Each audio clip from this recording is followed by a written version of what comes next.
Gaming culture has always been a really weird thing to me because of the fact that I don't really know if I belong to it or not. Like, I definitely play a lot of video games, but like, do you have to play like games that are outside mainstream relevance to be considered a part of like gaming culture? Because I basically just play a lot of really mainstream games. And I just think about that when I think about like the last few years, but also I mean, even going back to like a little, I would say I'm 21 years old now, and basically I've gotten to watch the scene probably since I was like 7 or 8 years old, and really watch how games developed over that period of time. And now being in college, studying a bit of computer science, it's really interesting to think about like potential outcomes of how things become the way they do as they develop. I mean, you could talk about something like microtransactions in games sort of being like going from like the DLC model in a lot of games where you buy like map pack extensions for stuff to more like individual smaller microtransactions where it's like optional and then everybody will still get the new gaming content. But something that's really interesting that I don't really think has been discussed, at least in terms of things that I have seen. Maybe somebody else is talking about it somewhere, but I haven't seen much of the discussion. Really has to do with, once again, getting back to the point of me studying computer science. Something that I see that's prevalent in people that write code. I'm currently taking a course in my at my time here at university that is basically, we call it code camp, and it's basically just that you get an assignment every day of one task you have to complete for the day. And my teacher doesn't really give any specific instructions about how you're supposed to go about solving it. It's just, if you can write some code that solves the task to the desired effect, then you're going to get points for it. And honestly, there's a lot of partial credit in the class because of the fact that it's fairly difficult to just have to go in there every day and try to complete something. You get a lot of partial credit on stuff to make sure, and it's definitely got an interesting grade weight compared to the rest. But what's really interesting is the way I'm geared to do things is a lot more independently from other people. I don't really love to take other people's like work, use it as my own. I almost like creating stuff from scratch. And I can see some things with like my familial ties that lend itself to that.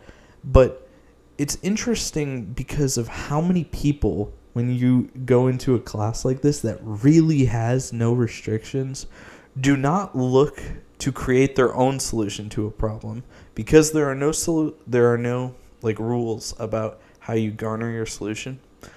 It's just, go out on the internet, immediately search and try to find the solution on the internet.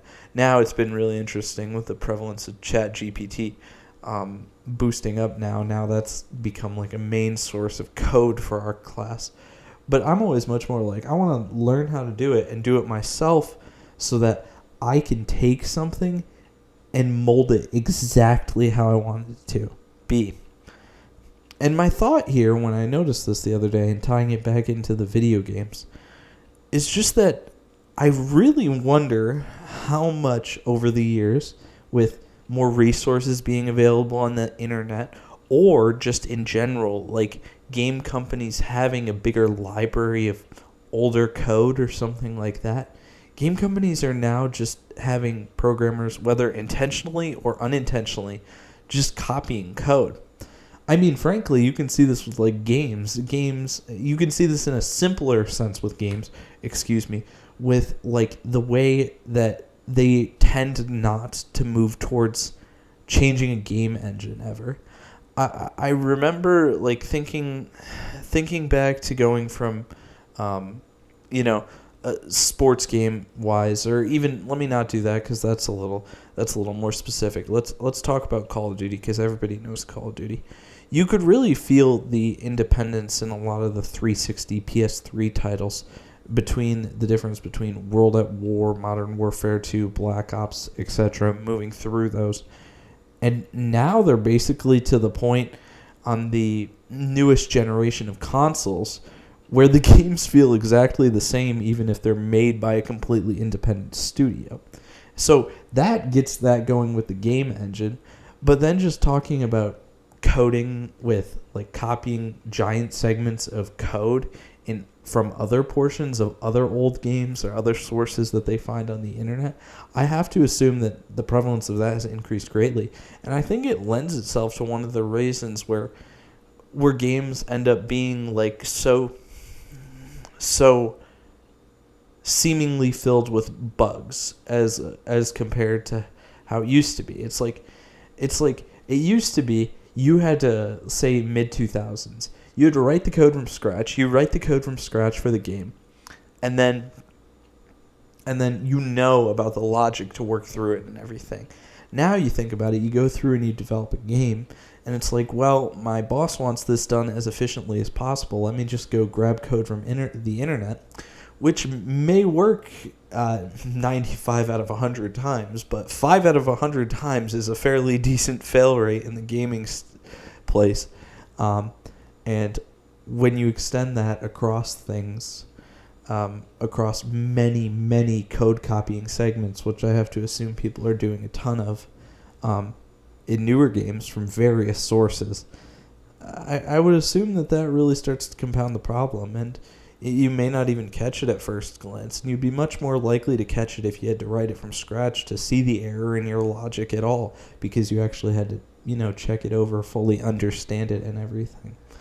So that was just kind of a weird thought I had about, something fun with the video game space, that I was like, man, I know code copying is prevalent when it comes to software developers, but it's really not something that I thought about in terms of specifically video game developers until very recently. But I think it could contribute to why just we've seen games over more recent years become seemingly more bug infested.